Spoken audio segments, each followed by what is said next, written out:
significant as well. I mean, you've really stressed the importance of assessments. You've also started dabbling a little bit about some of the initiatives you've done in Scotland and the UK. You mentioned as well, you spent quite a bit of time in Australia and New Zealand and Japan and China, which is really interesting. I'd like to hear a little bit about that. Can you talk a little bit about your time working abroad? And what were you doing in that particular case in terms of assessments and CVI, and what did you learn from those experiences abroad? So I've been really fortunate and really lucky, and I'm very grateful for the opportunities to work abroad. And so the big area I worked abroad was in Australia, working with the University of Newcastle, with the Renwick Centre associated there. And I was primarily brought over to sort of replicate twofolds. One, I was brought over to replicate the VI Scotland system. I see. Okay. So in New South Wales, before I came, they really didn't know how many children with visual impairment they had, and so they wanted to develop this notification system so they could have the support and things like that. So, and that still continues. And the other part I was brought over to do was to introduce the notion of CVI. Right. Okay. So obviously in Scotland, because working with Gordon and with Andrew, we were really CVI heavy. Right. But other countries were not quite there yet, and so we went over to Australia, took the family. So we all went over for 18 months. It was meant to be longer, but it hadn't quite worked out. And I think part of the reasons why it hadn't worked out. So we're talking 12 years ago when I came back, I think. So it's about that 11, 12 years ago. Yeah. So we're talking, 15 years ago before, 14 years ago before when I went. And it was really interesting because whilst people were interested to hear about CVI, I'm not quite sure they believed it. that it existed, or was that big a problem, or what? That it existed, that it was. I mean, I talked to teachers, I talked to ophthalmologists, I talked to heads of services, I talked to government officials all about CVI, and the response was generally sympathetic, but one is like, well, we don't have any of those children here. It must be a Western UK American kind of thing. And I found it really. I mean, there were one or two ophthalmologists who really bought with it, and I can see why. When I was there at the moment, the big focus was with Fred Fellows and his fellowship there, and the focus was trying to help developing countries in the eye conditions that could be prevented, right? So Australia was absolutely world leading and probably still is on that, right? Yes, absolutely. Absolutely fantastic on that. Yeah. And there's me coming along going, well, acuity and ocular stuff isn't the be all, we need to think about that. And they'll go, okay, that's really good, John. Well, let's get back to our day job. Yeah, gotcha. Interesting. Yeah. Now, of course, Australia very much steeped in CVI. A lot of good work is coming out of Australia, both from the teacher's perspective I'm talking to, and both from the ophthalmology. So in some sense, I'm not going to take any credit for the gem there. That's just not true. Yeah. But it'd be nice to go back now and do those lectures. Where we are,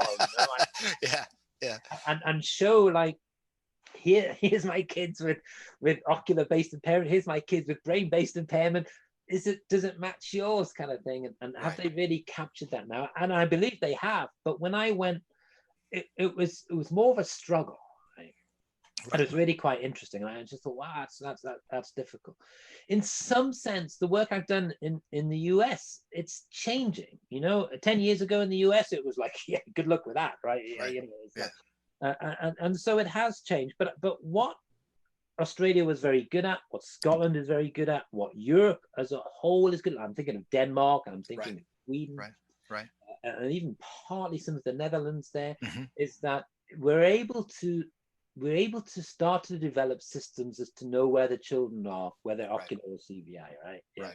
Right. So in the US, right, I'm amazed, right? You don't know, right? You can pick a state, right, and go, tell me how many kids are not only visually impaired, but have, like whole globe issues or, any of that, let alone CVI, right? Oh, Don't know. Right. Don't know. Right. Yeah, it's unquestionably a big challenge, and again, something maybe we'll talk a little bit about this. Just let's spend a few minutes. I've always believed that part of the challenge in terms of the United States, unlike these, for example, Commonwealth, ex-Commonwealth countries that you were talking about, is a lot of them have universal health care and one insurance company, the government. So they want to count. They need to understand their burden. They need to understand where resources should go and so on. And we simply don't have that in the United States. Every state is kind of a little bit on its own, multiple insurance agencies. The government isn't that involved in terms of these issues. And I think that that's a big challenge in it, because you're trying to count something with a culture that isn't really designed to count. So that's right. Yeah, and it's really it's fascinating for me. That's the geeky side of me. I find that fascinating as to why you're still not interested in counting how many children there are. Right? That's a great question. I mean, naively, it seems to me, if I was the federal government, I would set up systems so all the insurance companies would share the same data, right? Right. And then you've got to count, right. But that clearly doesn't happen. There's maybe some issues of freedom, some issues, and that's fine. I get all of those things. Right.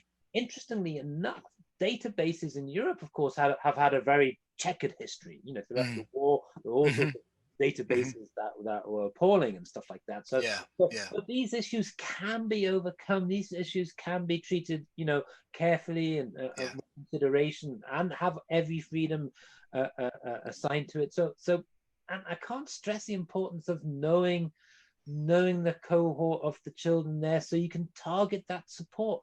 Right. The majority of visually impaired children in America has CVI. Right? No question. So there's no question of that. So what we need to do, where are they? Right. So let's target some support.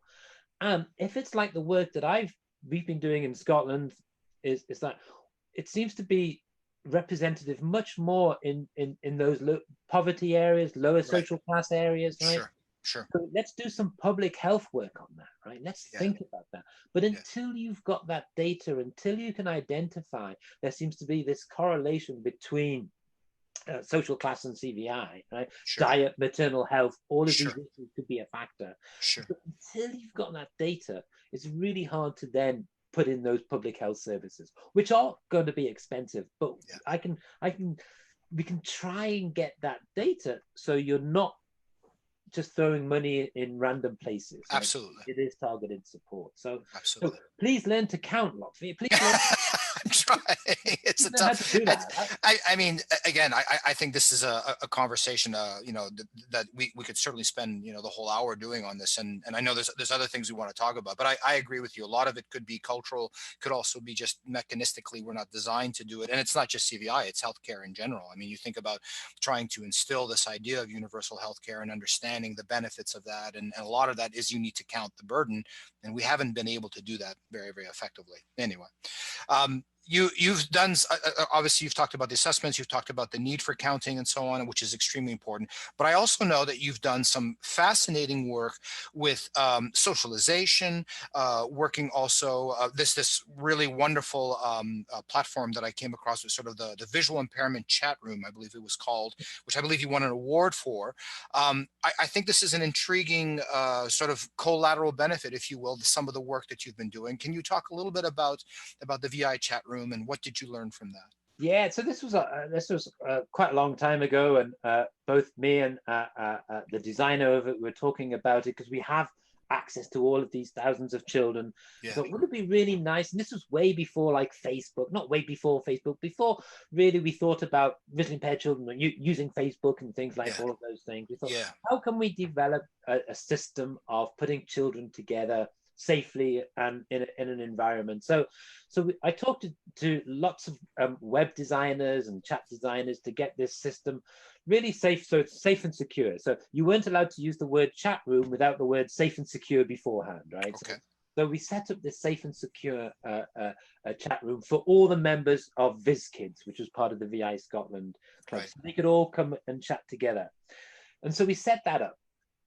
At the same time, I did a research study on what would children with visual impairment chat about in a chat room, right? And like, would they talk about their visual impairment? Like, oh, Yeah. is my visual impairment affecting my quality of life? That's Right. what I wanted to look at, right? So I got all the ethics, and every time a person was entered onto the chat room, they'd have to sign the consent form that they knew that I was there collecting all of the logs. I was never there live, lurking in the background. I wasn't like a lurker, I think they're called. Right. I had all of their logs. So every time a chat was typed, so it was a typed chat, it wasn't like a face-to-face chat. It was a right. So everything that was typed was logged, right? And so I thought, well, let's analyze some of this data. So you got thousands and thousands and thousands of logs. And so to answer your question, what do children with visual impairment chat about? They chat about being a child, right? Absolutely. In some ways, it was thousands of logs. Very, very rarely did a child talk about their visual impairment affecting their quality of life, right? I was staggered by this, right? I don't know if it was my deficit model or something that was going on, but what struck me was children with visual impairment are children, right? Which is why I'm very careful that I always say children with and not visually impaired children, because that study showed me their children, right? So it was great. Boys talked about boys, girls talked about boys, girls talked about girls, they talked about what you can do on what's on TV, what's on this, who's going out with whom, it was all of that stuff. It was great. In some sense, it was like, oh, they're just talking about boys and girls and boys and boys, girls and girls. So what you're saying, without even, if you didn't know the premise of the study, you would have never known you were dealing with children with visual impairment. No. Interesting. The only times you would see would be if a kid came home and said, I couldn't quite see what was on the board. Right. Something specific. Something really specific like that. But if you took those instances away, which was very few, I have to say, which was very few, and none of the research seems to, because this was peers with peers, right? So every child had a visual impairment. Right. It was you wouldn't have known. It was just it was great. In some sense, it was brilliant because fantastic, right? That's what you want. It's reassuring. You want children to be children, right? Right. Absolutely. That's it. So this begs the question: if you were to replicate the study with CVI, would you expect any different findings or profile? Well, it's a really interesting question, isn't it? So what I get, and I'm going to, obviously we would need the children who are able to use the chat room and in whatever mechanism we would do it nowadays. I have a fundamental belief that children are children, right? From the study. So I'm going to say yes, right? I'm going to say yes. I think it might be slightly, to use the term, augmented or slightly, we might get differences, we might not, but ultimately that children would be children, and children talking to other children and not to adults like me. Right. I think children, I have fundamentally believed children are children, right? Children with CVI, children with cerebral palsy, children with autism, children with all sorts of things. They're children first. So yes, I think the answer to that would be yes. Excellent. Good. Fantastic. And again, congratulations on that project and that award. I think a really nice example of how these sort of parallel projects, can be spun out of a research agenda and still have a lot of it. It's a nice thing. Yeah. And it was just a way of thinking of how can I put children together? Right. Which is important. How to do that. And then of course it was like, oh, look, what will they talk about? Yeah, just the curiosity. Yeah. Teenage boys and teenage girls, what do you think they talk about? Teenage boys and teenage girls. That's exactly it. Yeah. Right. Excellent. Very good. I know that you have a new initiative, the AHRC. I think this is related to the Scottish Sensory Centre, if I'm not mistaken. A new initiative. Can you talk a little bit about what's that? Yes, I'm really excited by this. So I am. Tell us.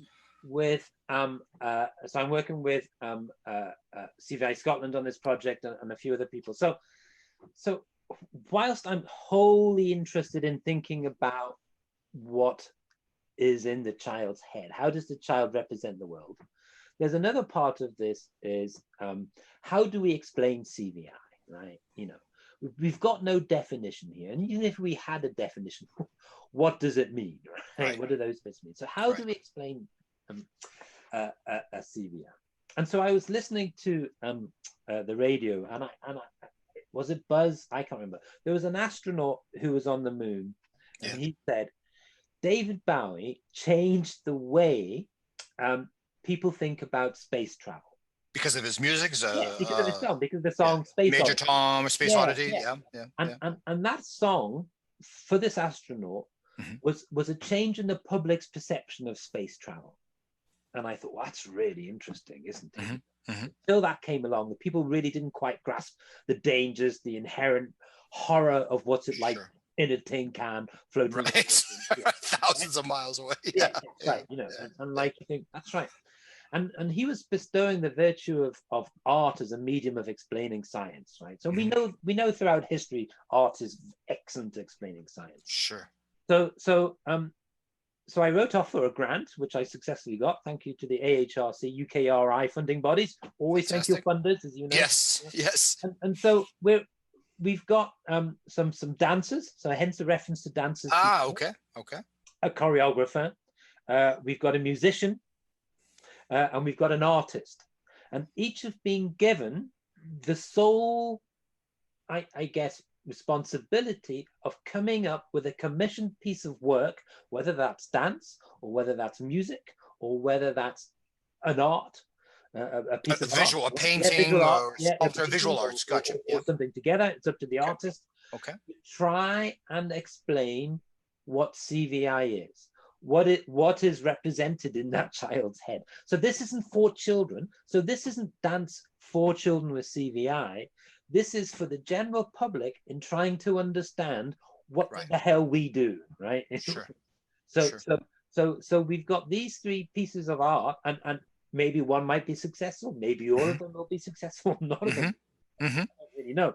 But so what I'm currently doing at the moment, there's three pieces to this. One is we're educating, we're giving lectures to the dancers, to the musicians, and to the artists. What is CVI? What is representation? What is all of those things? So currently we're doing that. So CVI Scott and myself are doing that at the moment, along with Gordon. Gordon's inputting to that as well. And so we're recording that journey. So we're recording a journey from zero knowledge of CVI, what is CVI, to their understanding and their training. We obviously then have an exhibition piece. So we're doing that, and we'll be recording that and also recording the artist's explanation. And then we're going to take that explanation, we're going to take that recording piece, and we're going to go around schools, we're going to go around, and so this is the majority. So you used to think children with CVI, with visual impairment are like this, but actually the majority of children are like this, and this is what CVI means, using these exhibition pieces. Also, we're doing a bit of research with parents, obviously. Has this helped you to understand, you know, your own son or your own daughter with CVI?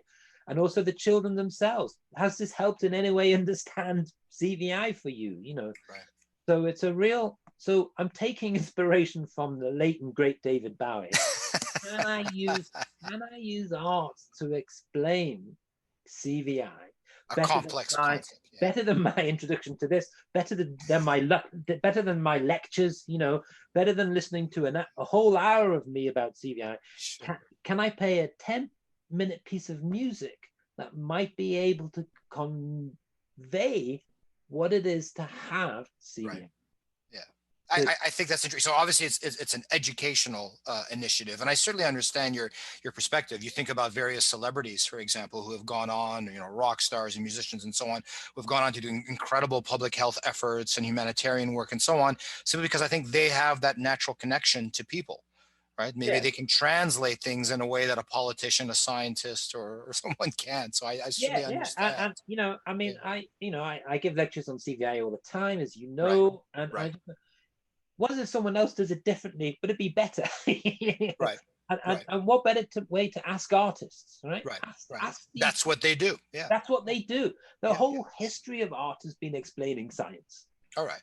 So do you have the possibility now, maybe that's your next step, of finding CVI artists? In other words, artists who have CVI expressing themselves in a way that could Yeah. be also So, very interesting. well, thanks for that. That's a great, Yeah. great thing. Part of that exhibition is we're currently trying to find these people now. Right? Excellent. So, Excellent. so what we're trying to do, we know of a couple, and we're approaching those at the moment. But if anyone who's listening to this, whose son or daughter or yourself has CVI and have created some piece of work, whether that's dance, whether that's poetry, whether just Mm-hmm. art, right? Art in a Mm-hmm. very Mm-hmm. broad sense. Photography, right? We know of a couple of photographers with CVI. And you want to be in my exhibition? Absolutely. So we've got these art. So this will be your works of art as an artist, but the artists who I'm employed are there to commission and to explain what CVI is. So Right. there's two Right. different things. So we want to have an exhibition of artists with CVI, and we want to explain it. It's I, brilliant. I I absolutely agree. It's absolutely brilliant, and again, a nice example of, as I say, doing good science and doing good at the same time. So I think it's a wonderful initiative, and I congratulate on this, and I'm looking forward to hearing how that evolves. In the few minutes that we have left, I want to cycle back, if we may, back to representation, back to theory of mind, because now we've had an hour to kind of talk about issues and things. I think it would be nice to kind of finish a little bit on this topic, because I know it's something that is close to your research interests and your training, and I obviously have an interest in this as well. So let's get back at this question. Let's call it theory of mind, since that's something that's well established in the psychological literature and developmental literature. Exactly. Um, Define theory of mind for our audience, and why do you think visual impairment is an interesting model to study theory of mind? Yeah, okay. So a very simple definition of theory of mind is the ability to uh, uh, to estimate or guess the behaviors of others, right? So at the moment, I'm sort of reading your mind. It's not reading my own mind, it's reading your Mhm. mind that you're Right. vaguely interested in this, right? So that's my ability. So I'm using my Right. theory of mind. So it's Sure. really theory of your mind, right? Yeah. So Yeah. I'm able to understand the belief and theory of mind of others. And Right. there's lots of ways you can do this. And a typical assessment is what's called the Sally-Ann test. Sure. And there's Sure. loads of variations of this, and there's loads of criticism of it. But Sure. basically, Sally and Anne are playing, and Sally has the ball, and she places. And Anne goes out the room, and she places the ball in the. No, Sally's in the room. Sally and Anne are in the room. It's been a while since I described this. Are in the room, and she places the ball under a basket. Anne leaves the room. Meanwhile, Sally takes the ball away and hides it somewhere else. Anne comes back in, and we ask the child, "Hey, where does Anne think the ball is?" And if they say, "Oh, it'll be where the basket is," Yeah. we've got theory of mind. So we Right. Right. all of those things there. If they go, "Oh, that's where the in the second place where Sally hid it," there's no theory of mind, because they can't Right. Right. interpret what would be that The situation. thought process. Yeah. Yeah, yeah. So there's loads of variants of that, and there's Hmm. loads of variants of theory of mind. So that's really interesting for people with visual impairment, right? So years ago, there's been quite a lot of work of it, and years ago, the theory was that people with ocular visual impairment Hmm. had a delay in getting the theory of mind, because they couldn't get that facial representation. I couldn't Hmm. interpret that you're interested in this, Hmm. Hmm. and so it was a delay theory of mind, right? So that was about 20 years ago, that people with ocular vision impairment had delayed in theory of mind. We now know that's not the case, right? So those with ocular vision impairment do not have a delayed theory of mind, right? The way we were testing and some of the assumptions that we're making. Part of that is we can induce all sorts of visual behavior without having the eyes to see. So we can induce all of these. You don't need vision for the visual pathways to light. This. Sure. This is Sure. what you do, Sure. right? Sure. Sure. So we know that. And it's really interesting. We can, that we know that siblings has an effect. Interesting, class has an effect, and all of these. But there's no reason to assume that just because you have an ocular vision impairment, you have a deficit in theory of mind or a delay. Right. Will hold to that. Yeah. So kids with CVI. Well, this is really interesting now. So this is a different case, right? So it's not the same as ocular vision impairment. Right. No one's done this, right, with CVI, right? So no one's done the classic Salian test or variants of it in kids with CVI. Well, not that I can find it. Someone wants to send me the literature, then I'm happy to read it. So, but people have done a lot of work with children with cerebral palsy. Right. So there's been lots and lots of studies of theory of mind of children with cerebral palsy. And I'm going to use cerebral palsy in some sense as a proxy. I know that I'm going to get loads of complaints about this. But there is a strong association. But there is a strong association, you know, and we can look about all the lower visual field, you know, it's roughly in the same areas where the damage might be, you know, so there's all sorts of reasons why I would want to do that. And there's a lot of evidence suggesting there's a delay of developing a theory of mind in children with cerebral palsy. Right. And so I'm thinking, well, gosh, because we can't tell children with, you know, severe and complex CVI, we can't assume because they're looking at my eyes and we can't assume their eyes. Do they have a delay in theory of mind? You know, and because the literature on cerebral palsy is so strong, you know, I mean, they it's a delay, so they do eventually develop a theory of mind, but it is a delay. You know, I'm going to be as bold and to say, you know, maybe they do, right? You know, maybe there is a deficit here, you know, that we need to have intervention strategies. We need to have that language, you know, and one big factor that supports the development of theory of mind is language and language development. And something that I know that's close to your heart and to Professor Gordon Dutton's heart as well. So I think we need the evidence for that. So all this is me just doing second data assumptions, right? No one's done it on children with CVI. I've read a lot of literature about cerebral palsy. I'm thinking, well, you know, maybe, yeah. And, you know, I'm not using the literature on autism because I think that's different, right? I am using the literature, and I know that's just where the theory of mind really came from. A, came from primates, and B, working with the children with autism, pre-Mac and Woodridge stuff kind of thing. And then Simon Baron-Cohen did it, and then we used it on primates. So there's a big thing of, do primates have a theory of mind kind of thing. So So there's that whole literature there. I'm just thinking, no, is there? So one of the research that I want to do is to specifically look at that, right? And what would that mean then? What would that mean if there is a delay in the theory of mind? Is there a delay in representation? Is there a delay in, and just, we know that with CVI, you know, there's difficulty in recognizing faces and understanding the behavior in faces and things like that. Understanding the emotions, and is that a theory of mind thing, or is that solely only a CVI thing? We need to start to disassociate these things, you know. So I'm wanting to do quite a lot of work on that, and some of your colleagues are writing stuff together. So just on that recognition of faces, recognition of emotions, and then recognition of where that damage is in the brain, where the you know, and is it the same as cerebral palsy? Is there a difference? Who knows? I think that's an absolutely intriguing project, and certainly not to jump ahead, but I would imagine if language is indeed the link, as you suspect, you may then think that, you know what, maybe that's the direction or the intensity of habilitation, for example. You know, we think of CVI as largely as a visual issue. Maybe it's really more of a language issue that we should be thinking about. And again, maybe that's a bold prediction, but yeah, and this is really interesting. I mean, both you and I have had conversations about this, and is it language or is it classification? You know, I go a little bit behind the language one. I think that all that language is when we process language serially. Basically, we don't have lots of things coming at once. We chunk it. So is it how we classify, or is it language? Is there something unique about language over and above classification that allows an intervention, that allows a don't know. don't know.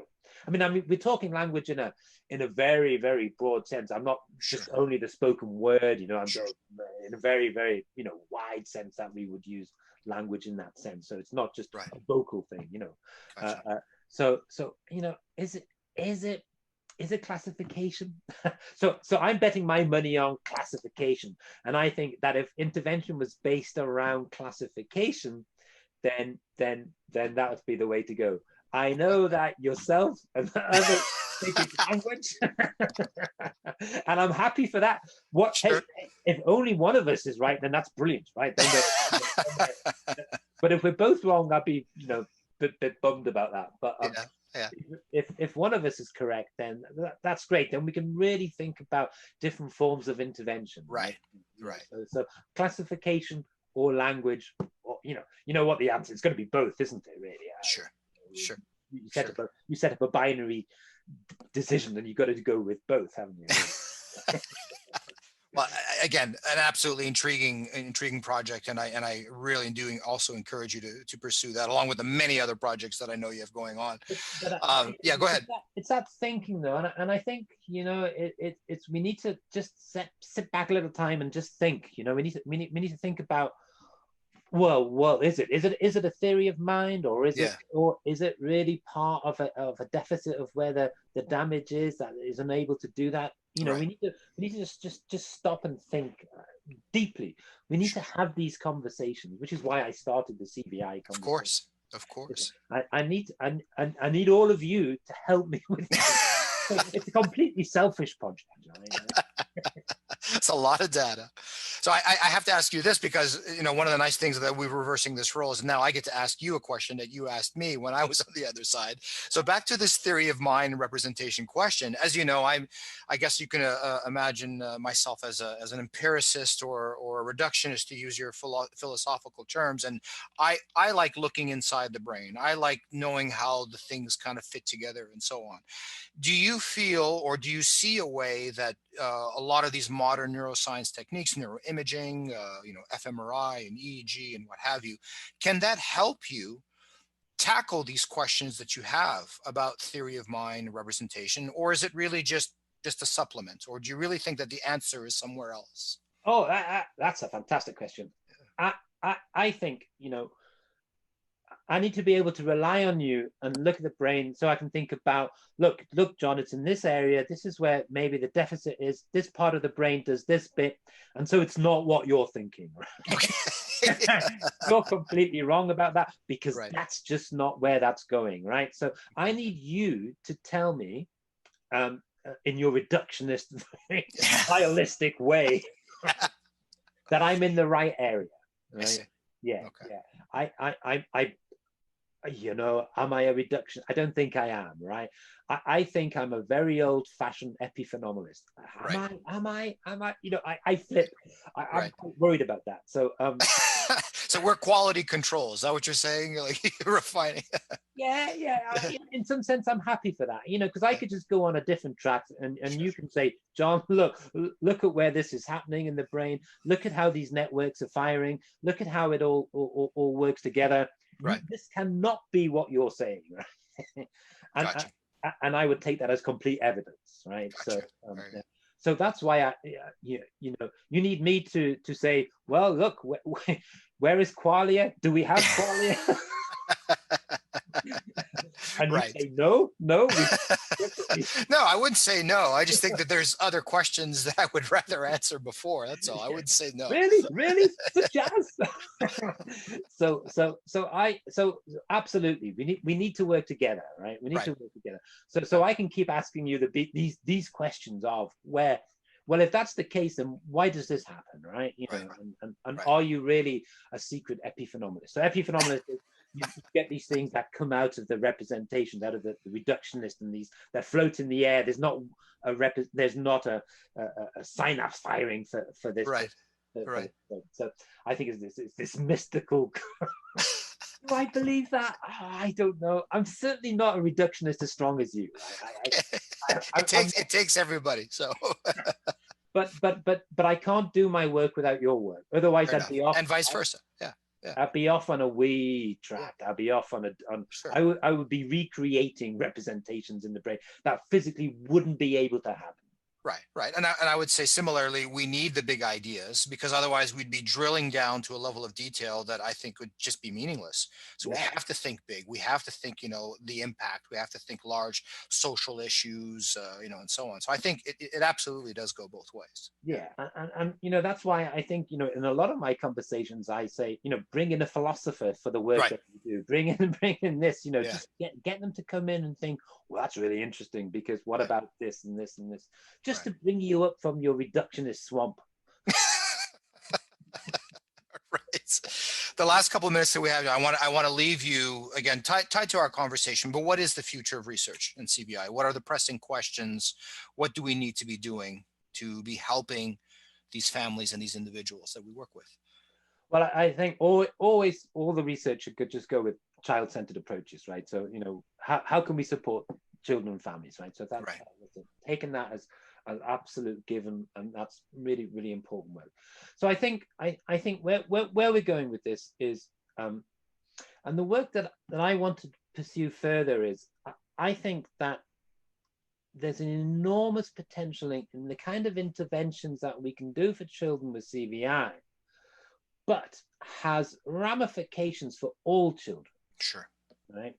And I'm particularly thinking, obviously, within the education field, and some of the researchers, we know this already in the decluttering and things like this, and yet because it's coming from that CVI world, that's not really, it's not taken care of, or it's not listened to as strong as it should be.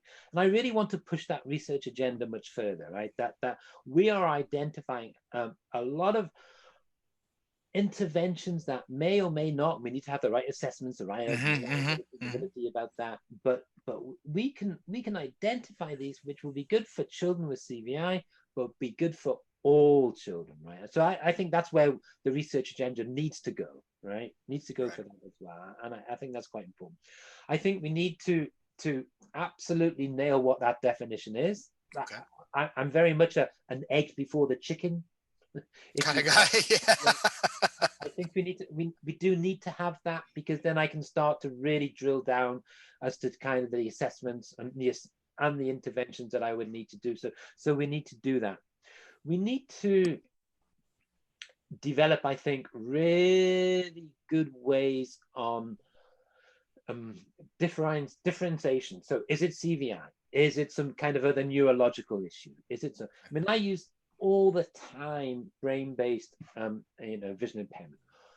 You can have brain-based visual impairment. That's not CVI, right? So I need to be careful in my own language and my own knowledge. Sure. But we also need to be able to do this much better, right? So there are people who are very good at it, right? And they've taken years and years and years and years to develop that. We need to get better at that ourselves. We need to push that research agenda. How do we do that different? And that's where your role might come in. Mm-hmm. Pediatricians might come into that. My work as a researcher and thinker about that might need to come in. So I think that's where we need to go. We need to define it. We need to develop interventions that are perfect for the child, but also good for the rest of the children in general. Yeah. I'm such a huge believer in that. Rather than the other way around, I'm a believer that work for children with special needs, additional support needs, has benefit for all. Yeah. And I fundamentally have that at my heart, and I think that we need to go for that. We need to look at prevention, right? Right. So remember, this is it is a deficit model. I'm afraid, we do have damage in the brain. We have damage in the visual pathways, and if it's due to maternal health, if it's due to drug use, if it's due to poverty, if it's due to, something, asphyxiation of birth, we need to stop these things, right? We need to invest in mothers, right? We need to think about that kind of research much more than we're probably doing now. The benefit, there's a lot of research, as you know, about methadone use and things like that. Yes. And whether it's methadone or whether it's something else. Absolutely. We need to think more of that, right? Because it's no, it's not a blame. We're not blaming anything, but Right. it is Right. diet, and there may be a reason for this choice of diet. Can't afford anything else, or Sure. access to other things is Sure. different. Absolutely. Sure. Let's improve the access. Let's improve access to a decent diet. Let's think about that. Let's improve other options. So if I understand correctly, what you're saying, John, is in this particular case of CVI, the real treatment is prevention. Yes. It's to make sure that the mother never gets to a situation where the child is at high risk for birth complications and developmental issues, et cetera. Yeah, yeah. It is a public health issue, and Sure. I've done several talks about why CVI is a public health issue, and I Right. really do think that there are genetic reasons, and there are absolutely, absolutely. And unfortunately, stuff happens, and I think that's absolutely for sure. For sure, it will continue. Yeah, it will continue. Yeah. But there are instances of children with CVI that are not genetic, that have been caused by poor health, and we need to stop that, right? Yeah. Just as the Fred Fellows, was looking at preventing ocular health in developing countries in Australia, we need to really think about developing public health strategies as a prevention here. We need to do that. Then we can work on maybe those genetic issues. Right. In the meantime, we need to support children. We need to support families. We need to give them absolute support, due care, respect, attention at all times. But I think we need to develop and to think about prevention much more than what we're doing. We shouldn't be reacting to children with CVI. Right. We need to be able to go much earlier than that. And then once we've got that, then we can think about what happens in the neonatal unit, what happens at delivery, what happens in the first 2 years of life, all of those things. But yeah. Excellent point. Professor Ravenscroft, I want to thank you for our time today. I think it was a fantastic discussion, and of course, fascinating to kind of, again, turn the table around. And I know you've done this great program, this Conversations about CVI. You've heard all sorts of thoughts. You've had all many great speakers on this. So it was really nice to kind of have you sort of give us your thoughts about things that you've been hearing. And I hope there's a second round of this, because I know this it's going to continue. You have other set of great guests coming. I've got another 2 lined up. Fantastic. We've got one tomorrow and one in a couple of weeks' time. So yeah, and really,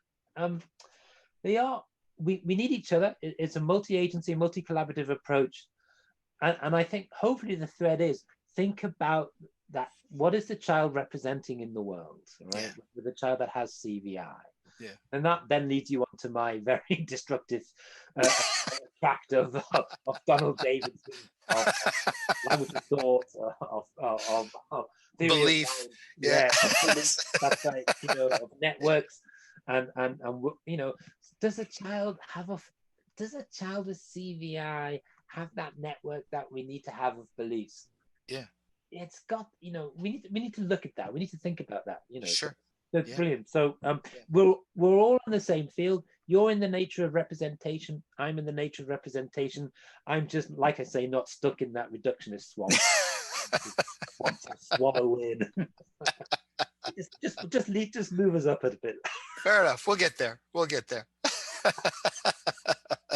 Folks, I'm only joking. All you neuroscientists that are out there, it's okay.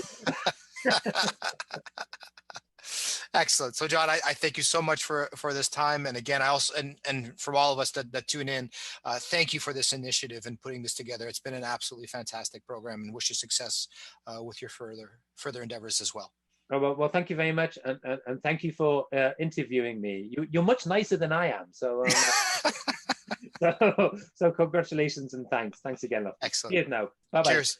Best of luck.